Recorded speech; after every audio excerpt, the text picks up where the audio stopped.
अस्सलाम वालेकुम जी। मैं रियाज बीबी पे बोल रही हाँ। ये मेटर मेरा बच्चा है, दोतरा है। छोटा जिहा सी तेरी माँ वालदा फौत होई गई ते मैं किसी दा थोड़ा बड़ा कोला वास्ता दे चढ़दा ते मैं इसदा रोज़ी दा इंतज़ाम बनाया है। ओह फिर दुद्ध ते पालनी आं पई, कोई कम्म नहीं कोई काज नहीं जी। एह्दा दुद्ध पैंपर दुद्ध मैं तेरा मेरा कारोबार करके कोई इ'यां दे चढ़दा अल्लाह वास्ता करके कोई कम्म करके ते एह्दा दुद्ध बाद पूरा करनी आं भी कोई कारोबार नहीं ना मैं कर सकनी आं जी। एह्दी अम्मी भी फौत हो गई एह् 1 म्हीने दा सी ते अब्बू एह्दा छड्ड के नस गेआ। एह्दा मेरे तो अल्लाह तो सिवा कोई एह्दा वाली वारस नहीं जी। मैं वडेरा बंदा बुड्ढी औरत हाँ। एह्दी मां फौत हो गई है ते मैं झोली पा लिया। मैं अल्लाह दी तरफ अल्लाह वास्ते पालनी आं जी। मैं बड़ियां मुश्किलां ते बड़ियां औखे औखे न पालनी आं पई।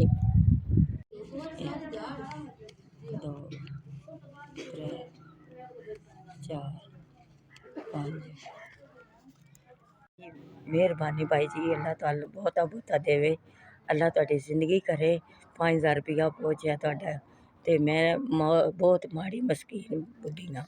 मेरा बच्चा भी पालनी हाँ ते ओह्दा कोई दुद्ध पैंपर ले लांदी, स्याल मां है कोई जुत्ती ले लांदी जां कपड़ा कोई ले लांदी ते साडी तरफों बहुत बहुत मेहरबानी तुहाडी। तुहाडा कल्लेआ 5000 रुपया पहुँच गया है। भला होवे, अल्लाह तुहानू बाद रखे, अल्लाह तुहाडी जिंदगी करे, अल्लाह सुख देवे जी। मेहरबानी।